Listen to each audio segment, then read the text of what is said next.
تمام تعریف اس رب کائنات کے لیے ہے جس رب نے ہمیں اور آپ کو پیدا فرمایا، انسان بنایا، اشرف المخلوقات بنایا، مسلمان بنایا، قرآن و سنت پر چلنے کی توفیق عطا فرمائی۔ بے شبہ درود نبی کریم علیہ الصلوۃ والتسلیم اور آپ کے تمام آل و اصحاب پر جن کی محنت، لگن، کوشش اور قربانیوں سے یہ دین ہم اور آپ تک پہنچا۔ سامعین کرام، آج خطبے کا جو موضوع ہے وہ بہت اہم ہے اور ہم سب لوگوں کو بغور سننا چاہیے، سمجھنا چاہیے اور اسی کے مطابق اعمال کرنے چاہیے۔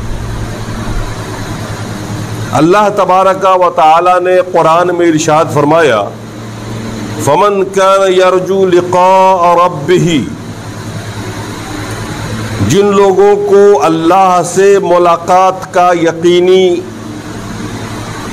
امید ہے، جن کو اللہ سے ملاقات پر یقین ہے کہ ایک دن وہ آنے والا ہے جب آپ کی ملاقات رب سے ہوگی، کل میدان محشر میں ہم رب کے سامنے حاضر ہوں گے، ہمیں جواب دہی کرنی پڑے گی۔ ایسے لوگوں کو اللہ تعالیٰ مخاطب کر رہا ہے جن کا ایمان ہی نہیں قیامت پر دوبارہ جی اٹھنے پر، وہ مخاطب نہیں ہے۔ مخاطب ہم مومنین ہیں جنہیں اس بات کا یقین ہے، اس بات پر ایمان ہے کہ ہم سب مرنے کے بعد میدان محشر میں دوبارہ اپنے قبروں سے اٹھائے جائیں گے اور میدان محشر میں حاضر ہوں گے اور ہمارے اعمال کا حساب و کتاب ہوگا۔ ایسے لوگوں کو اللہ خطاب کر رہا، فمن کان یرجو لقاء ربہ، جسے اپنے رب سے ملنے پر، ملاقات پر یقین ہو، فلیعمل عملا صالحا، نمبر ایک اسے تو عمل صالح کرنا چاہیے اپنی زندگی میں، ولا یشرک بعبادت ربہ احدا، اور اپنے رب کے ساتھ کسی کو شریک نہیں کرنا ہے، نہ رب کی ذات میں، نہ صفات میں، نہ عبادت۔ علماء مفسرین نے بڑی تفصیل کے ساتھ بیان کیا ہے کہ یہاں پر دراصل اللہ تبارک و تعالی ہمارے عمل کے مقبول ہونے کے لیے دو شرطیں بتا رہا۔ ہم جو اعمال کرتے ہیں، نماز پڑھتے ہیں، روزہ رکھتے ہیں، حج و زکوٰۃ کرتے ہیں، فرائض و نوافل سنن پر عمل کرتے ہیں، 2 روپے اللہ کی راہ میں خرچ کرتے ہیں، یہ سب ہمارے اعمال ہیں۔ لیکن کیا آپ کو پتا ہے کہ آپ کا عمل اللہ قبول کر بھی رہا ہے کہ پھینک دے رہا؟ یہ ایک بڑی بات ہے۔ اعمال ہم سب کرتے ہیں لیکن ہمارا عمل اللہ قبول کر رہا ہے یا نہیں کر رہا ہے اس کا پتہ کسی کو نہیں۔ اور اگر عمل قبول نہ کرے اللہ تو بے معنی ہے وہ ہمارا عمل۔ بہت سے ایسے لوگ ہوں گے جو اپنی زندگی پر عمل کریں گے لیکن وہ عمل کچرے کے ڈھیر میں پھینک دیا جائے، کوئی اعتبار نہیں ہوگا۔ مشرکین بہت عمل کرتے ہیں، کفار بہت عمل کرتے ہیں، رب کی رضا کے لیے وہ بھی کرتے ہیں، لاکھوں روپے خرچ کرتے ہیں، لیکن اللہ نے پہلے ہی اعلان کر دیا کہ عمل ہم صرف ایمان والوں کا قبول کریں گے، اخلاص والوں کا قبول کریں گے۔ اعمال صالحہ اگر ہو تو قبول کریں گے، اگر اعمال صالح نہیں ہے، اخلاص نہیں ہے، ہم اس کے عمل کو بالکل بھی قبول نہیں کریں گے۔ ہو سکتا ہے کوئی پوری زندگی نماز پڑھے اور اسے ایک بھی نیکی نہ ملے۔ ایسا بھی ہوتا ہے کہ لوگ بڑے اچھے اچھے عمل کرتے ہیں لیکن جاتے جہنم میں۔ اس قسم کی مثالیں ہیں۔ ایک موقع پر ایک جنگ میں اللہ کے رسول صحابہ کے ساتھ شریک تھے۔ ایک صحابی مسلمان بہت لڑے، اس دن اتنے لڑے کہ زخموں سے چور ہو گئے، مسلم شریف کی حدیث ہے۔ تو آپس میں جنگ ختم ہونے کے بعد صحابہ نے کہنا شروع کیا کہ فلاں شخص سے زیادہ آج کسی نے دفاع نہیں کیا، زخموں سے چور ہو گیا، کتنے ہی کاری زخم آ گئے اس کے اوپر، سب سے زیادہ لڑا۔ سب سے زیادہ محنت کی اس نے، یقیناً وہ جنت کے اعلیٰ درجے میں جائے گا۔ اللہ کے رسول کے سامنے یہ بات آئی، اللہ کے رسول نے فرمایا کیا بول رہے ہو فلاں شخص کے بارے میں؟ ارے وہ تو جہنمی ہے۔ اللہ کے رسول نے فرمایا وہ تو جہنمی ہے۔ دیکھیے لڑنے والا جہاد کر رہا ہے، لڑ رہا ہے، سب سے زیادہ لڑ رہا ہے، لیکن اللہ کے رسول نے فرمایا وہ جہنمی ہے۔ صحابہ کو بڑی تشویش ہوئی، اتنے اچھے اعمال کے باوجود اللہ کے رسول کہہ رہے وہ جہنمی ہے۔ ایک صحابی کو یہ فکر لاحق ہوئی، انہوں نے سوچا کہ ہم پتہ لگائیں گے آخر اس کا کون سا عمل ہے۔ اللہ کے رسول نے فرما دیا وہ تو حق ہے، ایمان ہے، جہنمی کہہ دیا تو جہنمی ہے۔ اب وہ ٹوہ میں پڑ گئے۔ جب وہاں سے لوٹنے لگے اگلے دن صحابی اللہ کے رسول کے ساتھ، تو وہ جو زخمی تھے وہ سب سے پیچھے تھے، اور یہ ٹوہ میں لگانے والے صحابی اس سے بھی کافی پیچھے فاصلے پر آ رہے تھے، اور صرف یہی دیکھنے کے لیے کہ آخر اس کا عمل کیا جس کی وجہ سے جہنمی اللہ کے رسول نے کہہ دیا اس کو۔ 3 قسطوں میں فوج آگے بڑھ رہی تھی، یہ سب سے پیچھے، اور سب سے پیچھے کے پیچھے ایک صحابی جاسوسی کر رہے تھے، جو دیکھنا چاہتے تھے عمل آخر ہے کیا ایسا جس کے بارے میں جہنمی کہہ دیا۔ اور آخر صحابی کا بیان ہے کہ جب ایک میدان آیا، آگے والے لوگ آگے چلے گئے، وہ پیچھے مڑ کے دیکھا نہیں، لیکن میں دیکھ رہا تھا، زخموں کی تاب نہ لا سکا وہ، اور اس نے خود اپنے ہی نیزے سے اپنے آپ کو ہلاک کر لیا، یعنی خودکشی کر لیا، آتم ہتیا کر لیا، زخموں کی تاب نہ لا کر کے۔ اور آپ جانتے ہیں خودکشی حرام ہے، خودکشی حرام ہے۔ اللہ کے رسول نے فرمایا اسی حدیث کے اندر، جب ان صحابہ نے آ کے بتایا کہ اللہ کے رسول سچ فرمایا آپ نے، وہ جہنمی ہے، اس نے خودکشی کی ہے، اللہ کے رسول نے فرمایا اللہ اکبر، چونکہ یہ خبر آپ کو غیب سے دے دی گئی تھی اس کے بارے میں،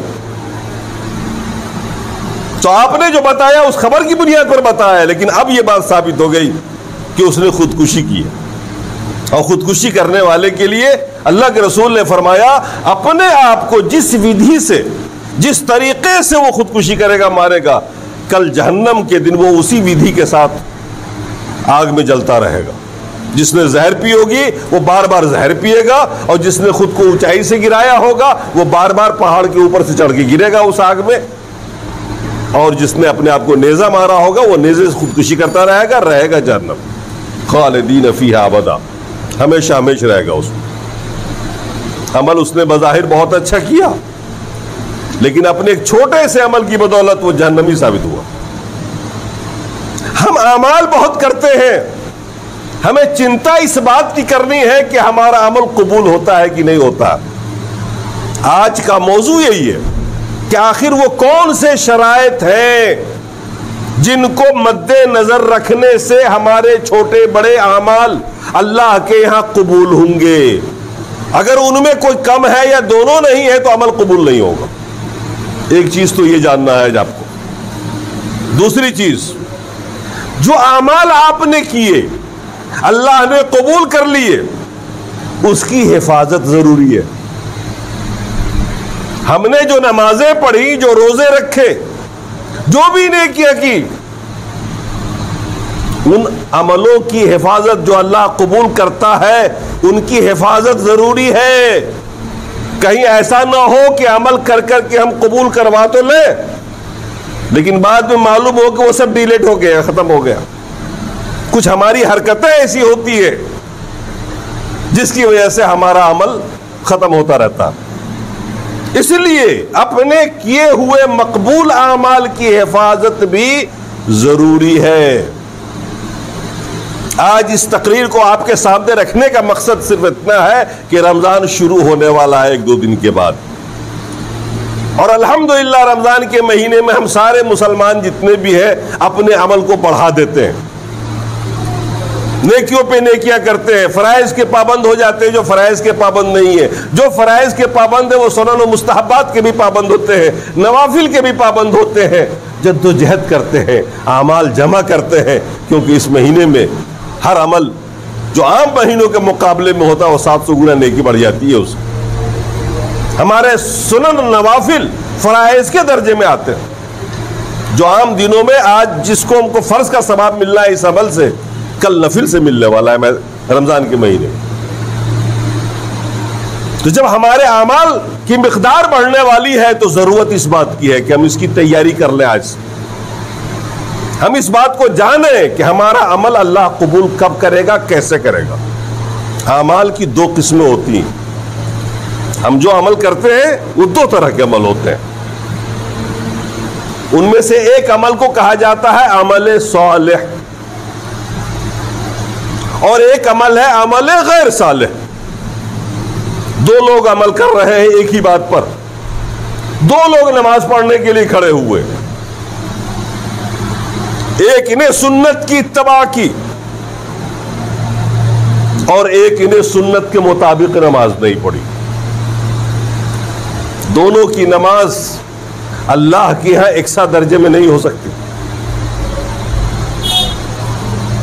2 لوگ روزے رکھتے ہیں، ایک نے روزہ رکھا اور روزے کا جو حکم ہے اس کے مطابق اس نے پورا دن اپنے آپ کو رکھا. دوسرے نے کھانا پینا ہم بستری سے تو رکا، لیکن پوری زندگی جیسے وہ جی رہا تھا ویسے ہی جی رہا ہے. نہ زبان کی حفاظت، نہ کان کی حفاظت، نہ آنکھ کی حفاظت. ظاہر سی بات ہے دونوں کا روزہ ایسا تو نہیں ہو سکتا نا. عمل 2 لوگ کرتے ہیں، چند لوگ کرتے ہیں، لیکن کسی کا عمل صالح ہوتا ہے وہ قبول ہوتا ہے، جس کا عمل صالح نہیں ہوگا وہ قبول نہیں ہوگا. عمل کب قبول ہوتا ہے اسی بات کو اس آیت میں کہی گئی. فمن کان یرجو لقاء ربہ فلیعمل عملا صالحا. اللہ نے فرمایا جسے رب سے ملاقات کی امید ہو اور یقین ہو کہ ہم کل قیامت میں اللہ کے روبرو کھڑے ہوں گے اور جواب دیں گے، اسے چاہیے کہ وہ عمل صالح کرے. اگر عمل صالح کرے گا تو وہ عمل قبول ہوگا اللہ کے یہاں. لیکن عمل غیر صالح کرے گا تو چاہے وہ زندگی بھر کرتا رہے اس کا عمل قبول ہی نہیں ہوگا. نہ اس نماز کا کوئی فائدہ جو پوری زندگی پڑھی گئی، نہ اس روزے کا کوئی فائدہ کہ پوری زندگی روزے رکھے گئے، کوئی فائدہ نہیں ہو سکتا. اب آئیے جانیں کہ آپ کا عمل صالح کب ہوگا. ہم جو نماز پڑھتے ہیں وہ صالح عمل کب ہوگا، روزہ ہمارا صالح کب ہوگا، حج کرنے جاتے ہیں حج کب صالح ہوگا. اس آیت کی جو تفسیر ہے علامہ ابن قیم بہت بڑے مفسر گزرے ہیں اور سارے علماء کا اس بات پر اتفاق ہے، کوئی اختلاف نہیں ہے کہ عمل صالح کب ہوتا ہے، قبول کب ہوتا ہے عمل، صلاحیت کی شرط کب آتی ہے اس کے اندر. العمل اذا کان خالصا ولم یکن موافقا للسنہ لم یقبل. عمل اگر خالص ہے اللہ کے لیے، دیکھیے ایک شرط تو یہ ہے، مفسر کہہ رہے ہیں کہ عمل جب سنت کے مطابق ہو، عمل جب سنت کے مطابق ہو، جیسے اللہ کے رسول نے بتایا ویسے وہ عمل کر رہا ہو، جیسے نماز کے لیے کہا ویسے نماز پڑھ رہا ہو، جیسے جس عمل کے لیے کہا ویسے وہ عمل کر رہا ہو. یہ پہلی شرط ہے، یعنی مطابق سنت ہونا، یہ عمل کی پہلی شرط ہے قبول ہونے کے لیے. لیکن اس سے بڑی شرط دوسری والی ہے، اور وہ یہ ہے کہ عمل خالص اللہ کے لیے کیا جائے. آپ جب نماز کے لیے آئے ہیں تو خالص یہ نیت ہو کہ آپ کے رب کا حکم ہے، ہم اس کو بجا لانے جا رہے ہیں، رب کی اطاعت میں رب کے حکم پہ نماز پڑھتے ہیں. کوئی ریا نہ ہو، کوئی دکھاوا نہ ہو، کسی کو بتانا نہیں ہو. آپ کوئی بھی عمل کرتے ہو تو سب سے پہلے آپ کے دل و دماغ میں نیت آتی ہے، آپ کا ارادہ ہوتا ہے. بہت مشہور حدیث ہے، آپ نے بار بار سنی ہوگی، حدیث کی ہر کتاب میں نمبر 1 پہ لکھی جاتی ہے یہ حدیث، انما الاعمال بالنیات. اللہ کے رسول نے فرمایا انما الاعمال بالنیات. حضرت عمر راوی ہے اس حدیث کے، متواتر حدیث ہے یہ، ذخیرہ حدیث میں اس حدیث کو متواتر کا درجہ دیا گیا، سب سے مضبوط. اللہ کے رسول نے فرمایا انما الاعمال بالنیات، عمل کا دار و مدار تمہاری نیتوں پر ہے. جیسی نیت ہوگی. کبھی ایسا بھی ہو سکتا ہے کہ آپ بہت اچھا عمل کر رہے ہو لیکن ریا ہو آپ کے اندر، نیت میں کھوٹ ہو. ظاہر سی بات ہے وہ سب تو نیت کا معاملہ اللہ کے ساتھ، وہ آپ کے اندر کا معاملہ ہے، وہ اللہ جانتا ہے یا آپ جانتے ہو. آپ حج کرنے چلے، ہم تو یہ سمجھیں گے آپ حاجی صاحب حج کرنے کے لیے چلے ہو، اخلاص ہے آپ کے اندر، اللہ کے لیے حج کر رہے ہو. لیکن ہو سکتا ہے کہ آپ کی نیت ہو کہ حاجی صاحب کہیں گے محلے والے، ہو سکتا ہے آپ کی نیت ہو مجھے شہرت ملے گی، مجھے عزت ملے گی معاشرے میں. آپ نماز پڑھنے کے لیے آئے، نیت کو اللہ جانتا. اللہ کے رسول نے مثال سے سمجھا دیا، انما الاعمال بالنیات فمن كانت هجرته الى دنیا او لیصیبها او امرأة ینکحها. جس آدمی نے ہجرت کی ترک وطن کیا، ہجرت کا مطلب ہوتا ہے اپنا وطن چھوڑ کے جانا، اللہ کے لیے کیا. جیسے مکے والوں نے اس دور میں ہجرت کیا، محض اللہ کی محبت میں، اللہ کے دین پر چلنے نہیں دے رہے تھے مشرکین، نماز پڑھنے نہیں دے رہے تھے، دین اسلام پر قائم نہیں رہنے دے رہے تھے، دھن دولت مکان بیوی بچے سب چھوڑ کے چل دی خالی ہاتھ مدینہ. کوئی رشتہ داری نہیں تھی، کوئی جاننے والا نہیں تھا، بیٹھنے کی جگہ بھی نہیں تھی، اللہ کے بھروسے چل دیے، سب چھوڑ دیا. کس کے لیے چھوڑا؟ محض اللہ کی رضا کے لیے. فرمایا اللہ کے رسول نے جس کی ہجرت اللہ اس کے رسول کی طرف ہے تو اس کی ہجرت اللہ اس کے رسول کی طرف، اور جس نے ہجرت کی دنیا حاصل کرنے کے لیے یا کسی عورت سے شادی کرنے کے لیے. آپ جب شادی کرنے نکلتے ہو نا، یہاں سے دور کہیں رشتہ ہوتا ہے دلی بامبے، بارات لے کے آپ یہاں سے نکلتے ہیں، ہجرت یہاں بھی ہو رہا ہے، ترک وطن یہاں بھی ہو رہا ہے نا.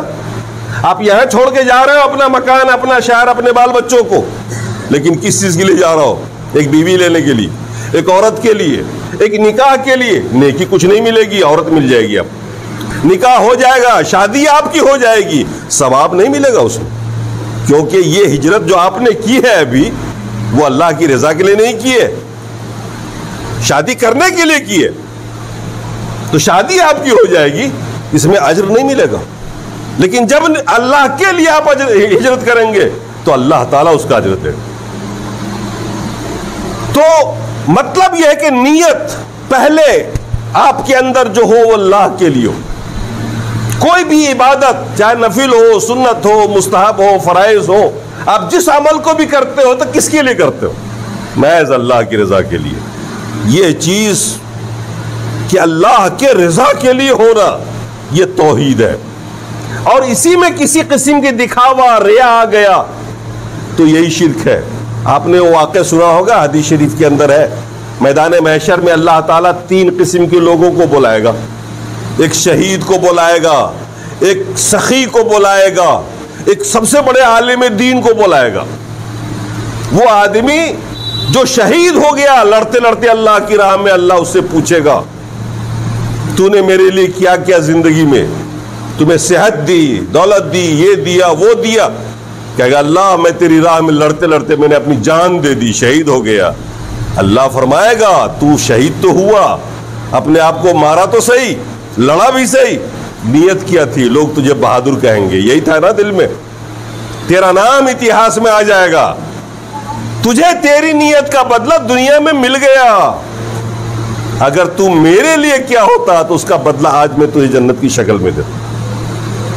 دیکھیے کام بہت اچھا کیا اس نے. اللہ تعالیٰ حکم دے گا فرشتوں کو منہ کے بل گھسیٹ کر بے عزتی کے ساتھ اس کو جہنم میں ڈالو. ایسے جتنے بھی لوگ ہوں گے منہ کے بل گھسیٹ کے جہنم میں ڈالو، کیونکہ کام اس نے اچھا کیا لیکن نیت اس کی میرے لیے نہیں تھی، اخلاص نہیں تھا اس کے اندر. اسے کہتے ہیں اخلاص. اللہ کے لیے مخلص نہیں تھا. منہ ڈالا جائے گا. پھر اللہ تعالیٰ اس عالم دین کو بلائے گا، اللہ اس سے پوچھے گا میں نے تجھے علم دین دیا، تو نے کیا کیا میرے لیے؟ کہے گا اللہ میں نے خوب تقریریں کی، خوب تبلیغ کی، ہم نے گاؤں گاؤں گھومتے رہے، خوب کام کیا، تھک گئے. اللہ فرمائے گا سچ کہہ رہا تو، کام تو نے کیا، نیت کیا تھی، ارادہ تیرا کیا تھا؟ لوگ کہیں گے بڑا عالم دین ہے، عزت شہرت ملے گی، دولت ملے گی، مقام ملے گا، تو نے اسی لیے کیا تھا نا اس کام کو، تیری نیت کا معاملہ تو مجھ سے متعلق ہے، میں جانتا ہوں تیرے دل کے حال کو، اگر تو نے میرے لیے کیا ہوتا تو آج جنت ملتی۔ اللہ تعالیٰ ایسے تمام لوگوں کو جو نیک اعمال کرتے ہیں مگر اخلاص اللہ کے لیے نہیں ہوتا، دکھاوا ہوتا ہے، ریا ہوتی ہے اور مقاصد ہوتے ہیں دنیاوی، اللہ تعالیٰ حکم دے گا ایسے سب کو گھسیٹ کے جہنم میں ڈالو۔ پھر اللہ تعالیٰ اس مالدار کو بلائے گا جس مالدار نے اپنے مال کے ذریعے زندگی میں خدمت کیا ہوگا، لوگوں کی خوب لٹایا ہوگا، خوب چندے دیے ہوں گے، خوب دین میں لگایا ہوگا، مدرسے مسجد پہ لگایا ہوگا، اللہ اس کو بلائے گا۔ اللہ فرمائے گا میں نے بہت ساری دولت اور نعمت دے رکھی تھی تمہیں، تم نے کیا کیا؟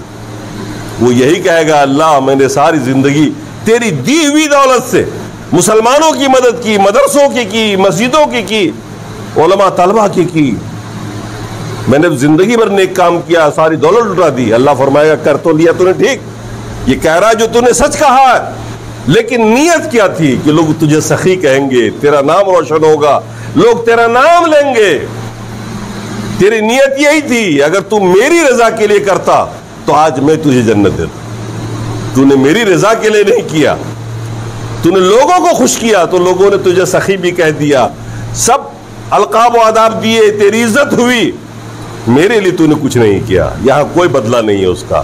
فرشتوں کو حکم ہوگا منہ کے بل گھسیٹ کر جہنم میں ڈالو۔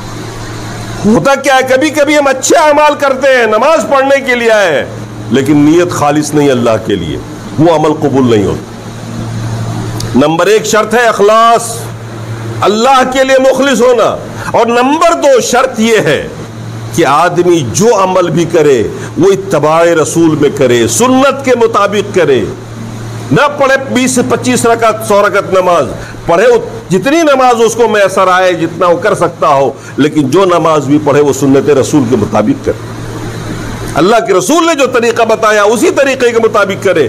جو بھی زندگی میں اعمال کرتا ہے وہ اگر وہ رسول کی سنت کے مطابق کرتا ہے اور اس میں اخلاص ہوتا ہے تب جا کر کے وہ عمل قبول ہوتا ہے۔ اسی کو مفسر نے کہا العمل اذا کان خالصا ولم یکن موافق السنہ، عمل اگر خالص ہو اللہ کے لیے تو ہو لیکن سنت کے موافق نہ ہو، لم یقبل، تو وہ قبول نہیں ہوگا، کیونکہ ایک شرط پائی گئی ایک نہیں پائی گئی۔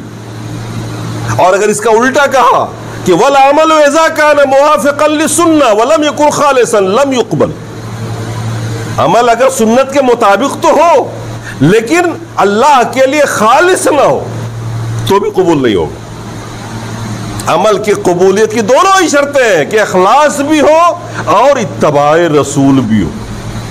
تو ہم جو بھی عمل کریں آنے والے مہینے میں اور پوری زندگی، رمضان کا مہینہ آ رہا ہے اس لیے خاص طور سے دھیان رکھنا ہے کہ آج کے بعد ہماری ایک نئی زندگی شروع ہوگی، ایک نیا موقع آنے والا ہے ہماری زندگی میں، ایک چانس آنے والا ہے کہ ہم جو چاہیں کر ڈالیں اس میں نیکیاں۔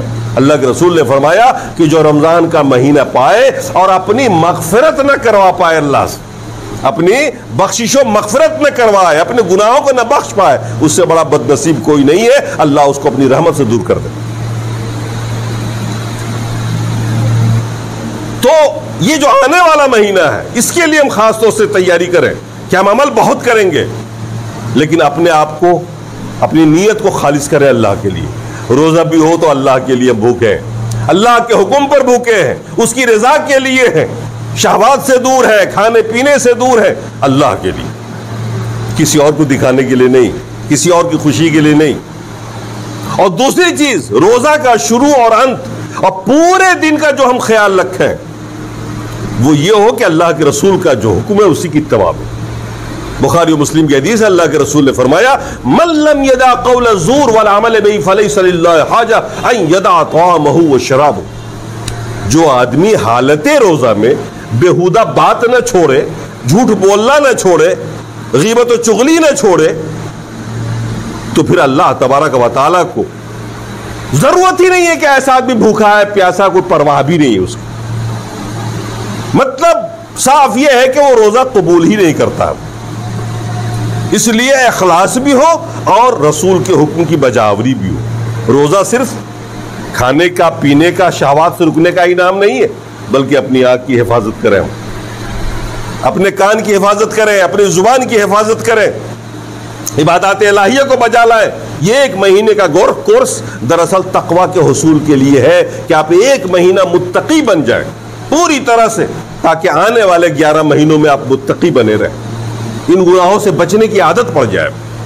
تو یہ تو ہو گئی آپ کے عمل کی قبولیت کے لیے کہ یہ اللہ تعالیٰ آپ کے عمل کو جب قبول کرے گا جب اخلاص ہو اور موافق سنہ ہو آپ کا عمل۔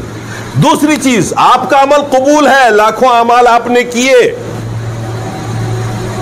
اور پھر اس کی حفاظت نہیں کی آپ نے۔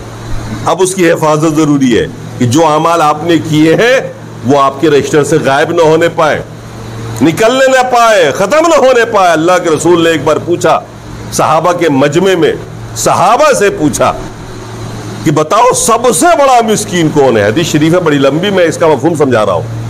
اللہ کے رسول نے فرمایا، صحابہ سے پوچھا کہ بتاؤ سب سے بڑا مسکین کون ہے؟